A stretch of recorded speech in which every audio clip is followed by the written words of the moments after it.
Assalamualaikum warahmatullahi wabarakatuh. Kaifa halukum jami'an? Waalaikumsalam warahmatullahi wabarakatuh. Alhamdulillah bi khair ya Umi. Baiklah, sebelum kita memulai pelajaran, ada baiknya kita membaca doa menuntut ilmu. Berdoa mulai. Bismillahirrahmanirrahim. Rabbana zidna ilman nafi'an warzuqna fahman amin. Lah, selanjutnya Umi absen satu-satu ya. Amanda Sylvia Rahma, Hadirah Umi. Debbie Rukayyah, Ana Umi hadir. Nur Aisyah Humairah, Hadirah Umi. Nur Ashifa Zahra. Ana Umi hadirah. Udah pada sarapan belum? Ana udah Umi. Ana juga udah Umi. Ana belum Umi. Yang belum sarapan kenapa? Ana nggak biasa sarapan Umi. Sebelum masuk subjudul pada hari ini, ayo siapa yang ingat materi minggu lalu? Ana Umi, subjudulnya yaitu tentang apa itu media pembelajaran. Media pembelajaran adalah alat bantu proses dalam belajar mengajar Umi. Ya, betul sekali Aisyah. Baik, kita masuk pada materi subjudul pada hari ini yaitu media pembelajaran daring. Siapa yang tahu apa itu media pembelajaran daring? Ana Umi, pembelajaran daring artinya adalah pembelajaran yang dilakukan secara online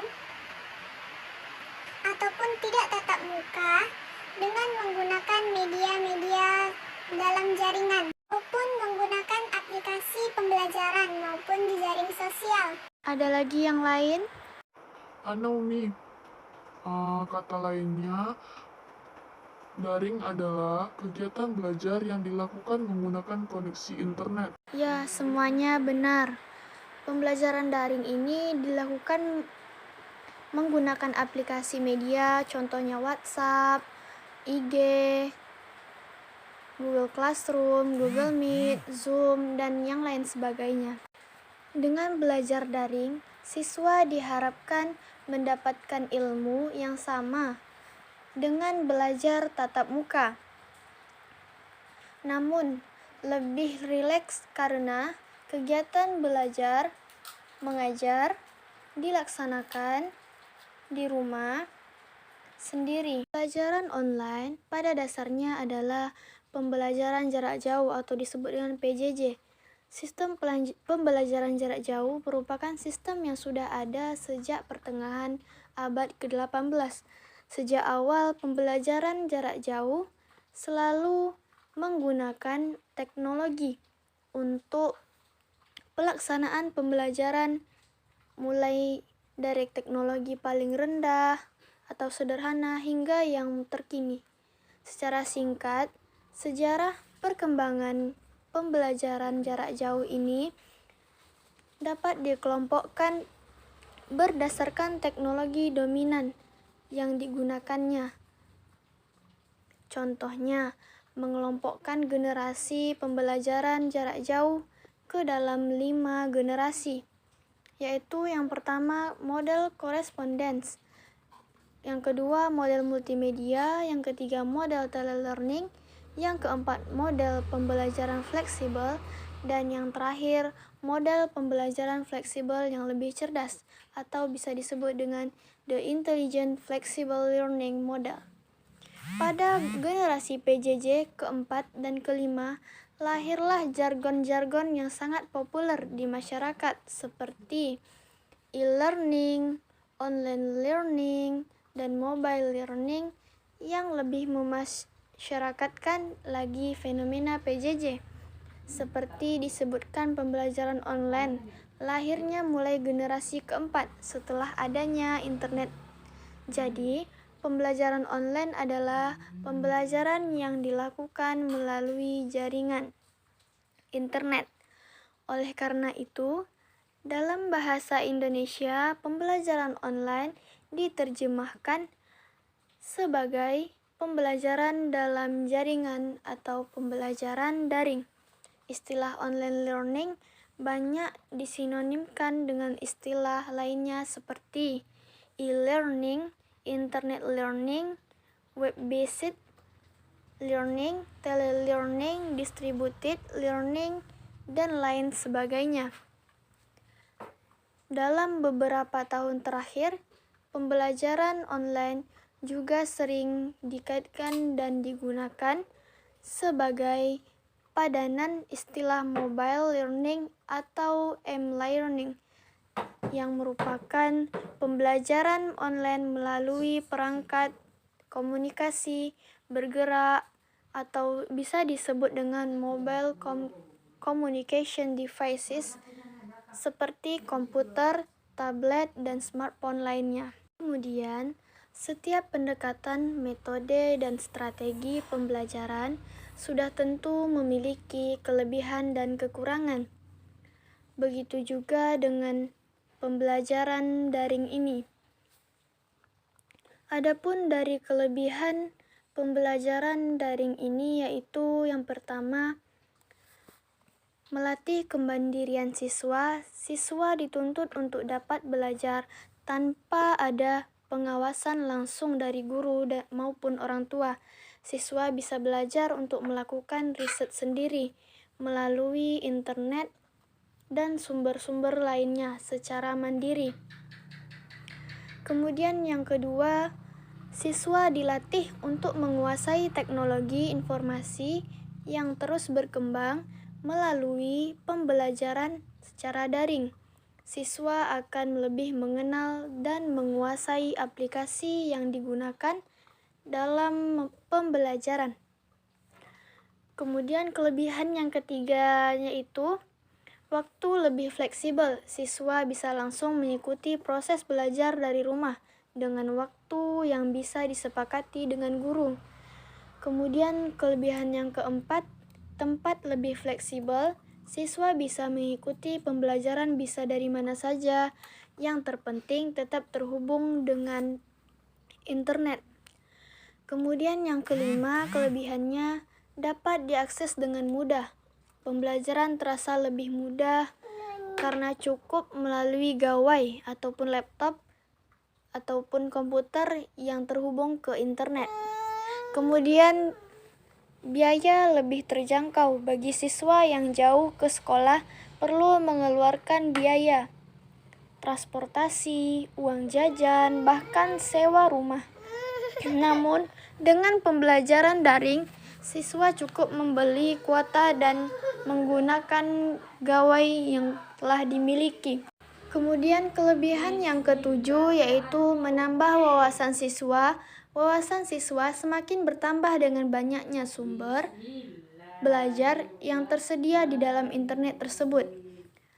Adapun kemudian kekurangan dari pembelajaran daring ini yaitu yang pertama, bagi siswa dan guru yang tinggal di daerah minim infrastruktur internet, sudah tentu akan mengalami kesulitan dalam melakukan pembelajaran daring. Kemudian kekurangannya yang kedua yaitu siswa dengan tingkat ekonomi keluarga kurang mampu mengalami kesulitan dalam kepemilikan gawai ataupun HP, laptop atau komputer dan pembelian kuota. Hal ini mengakibatkan pembelajaran daring tidak bisa terlaksana. Yang ketiga, pemahaman terhadap materi menjadi berkurang. Siswa tidak biasa secara langsung bertanya kepada guru terhadap materi yang belum dikuasainya. Begitupun sebaliknya, guru tidak dapat bisa secara langsung mengecek pemahaman siswanya. Kemudian yang keempat yaitu berkurangnya interaksi antara siswa dan guru. Pembelajaran daring mengakibatkan berkurangnya interaksi secara langsung antara guru dan siswa dan sebaliknya. Kemudian yang kelima, pengawasan guru dalam proses pembelajaran terhadap siswa menjadi berkurang. Pembelajaran daring dibatasi oleh jarak, maka guru tidak bisa secara langsung dalam mengawasi pembelajaran daring. Kemudian yang keenam, guru kesulitan dalam melakukan penilaian, proses, kesungguhan, kedisiplinan, kerjasama, kejujuran, dan aspek lainnya.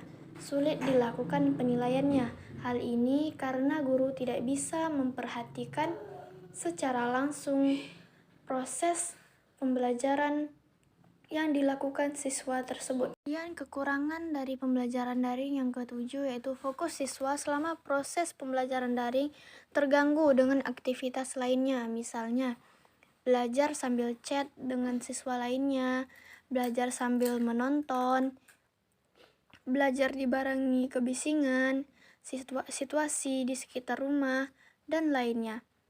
Sejalan dengan kemajuan teknologi, pembelajaran daring merupakan alternatif proses pembelajaran, maka para pendidik, pemerintah, orang tua, siswa, dan masyarakat harus bersinergi dalam upaya meminimalisasi kekurangan dari pembelajaran daring ini. Semoga saja pendidikan di Indonesia semakin membaik meski tantangan datang silih berganti. Baiklah, dari penjabaran materi yang Umi paparkan tadi, apakah ada yang masih belum mengerti atau yang ingin bertanya? Ana Umi ingin bertanya, pertanyaan saya yaitu, apa keuntungan belajar online? Baik, terima kasih Ananda atas pertanyaannya. Siapa yang bisa membantu Umi menjawabnya? Ana Umi izin menjawabnya. Baik, silakan Ananda. Baik, terima kasih atas kesempatannya yang mana pertanyaannya yaitu apa keuntungan belajar online. Baik, di sini saya akan menjawabnya yaitu praktis dan fleksibel. Manfaat online, praktis dan fleksibel. Manfaat online learning yang pertama yaitu dari segi kepraktisannya. Dengan online learning, interaksi antara guru dan siswa akan lebih praktis karena tidak harus menempuh perjalanan yang jauh untuk bertemu. Selain itu, tidak ada ruang kelas sebagai tempat belajar formal. Baik, bagaimana Aisyah? Apakah sudah difahami jawaban dari teman kamu tadi? Alhamdulillah Umi, jawaban dari teman saya tadi sangat memuaskan dan sangat dapat saya pahami, singkat, padat, dan jelas. Terima kasih. Baik, apakah masih ada yang kurang paham atau yang ingin bertanya? Ana Umi, Baik, silahkan Ananda. pertanyaan saya yaitu, sinyal buruk menjadi alasan utama mengapa sistem daring dianggap kurang efektif? Baik, ada yang bisa bantu jawab? Ana Umi, Baik, silahkan Ananda. jawabannya yaitu, sinyal buruk menjadi alasan utama mengapa sistem daring dianggap kurang efektif. Pasalnya, tingkat dari sinyal sulit diprediksi. Sinyal yang buruk dapat menyebabkan segala bentuk informasi menjadi terhambat. Salah satu contohnya yaitu kurang jelasnya audio dan video dari para narator. Masya Allah, jawaban yang sangat bagus ya Ananda. Bagaimana Novia, jawaban dari teman kamu? Apakah bisa kamu pahami? Sangat dapat difahami, Umi.